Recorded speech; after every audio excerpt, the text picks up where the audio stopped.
Greetings, YouTube. Welcome back to the channel. I just purchased my $100. Still haven't had any other reports besides the one I covered, God willing, on identity theft issues with credit card scams. But so far, I've made several purchases on the website, and I have not,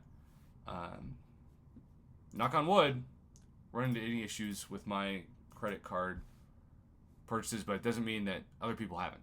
So, here we are.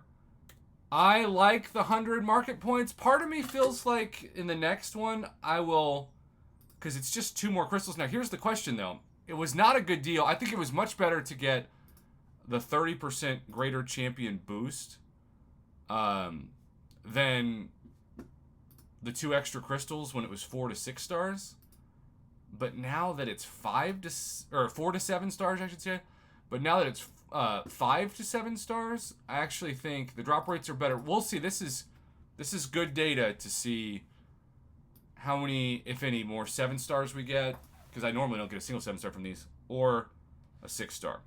We have the new 6 star. I hate fighting her. I don't know about you, but in the event quest, she's been the second biggest pain. But Masacre, my God, I'll almost be done with the fight, and all of a sudden they'll be healed back to 100% health, and I'm thinking like, what?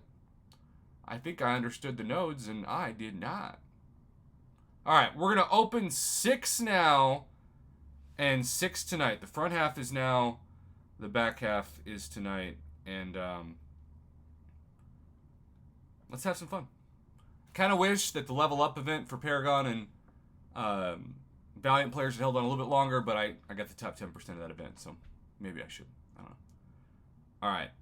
First crystal. I always say let the first one spin out because it's basically the equivalent of popping it because you're letting Kabam determine the outcome at that exact moment.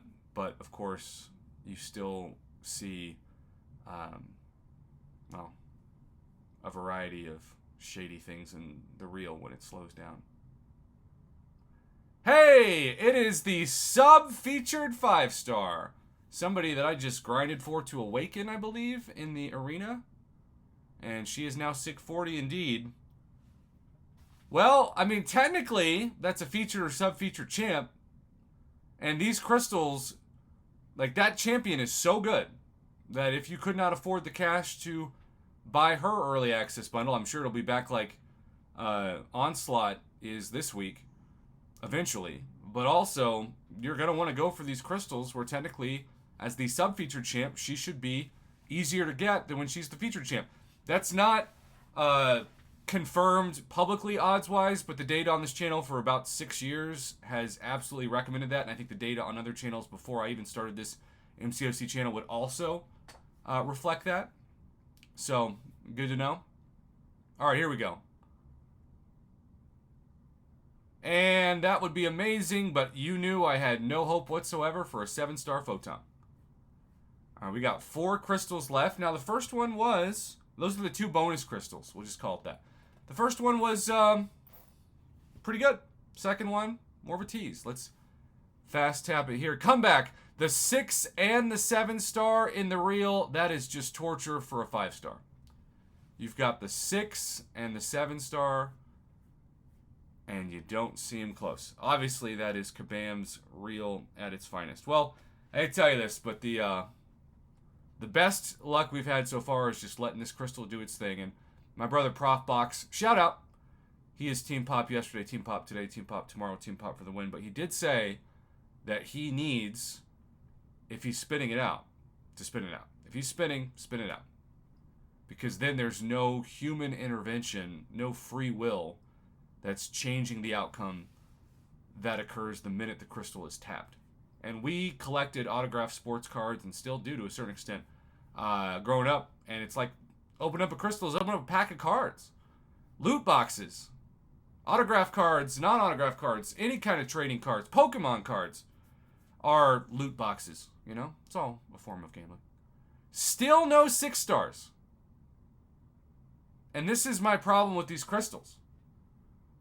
Is that I feel like 90% of the time, for me, they're 5 stars. Now, 5 stars are still great for 6-star shards, which lead to 7-star shards, which also lead to more max sig.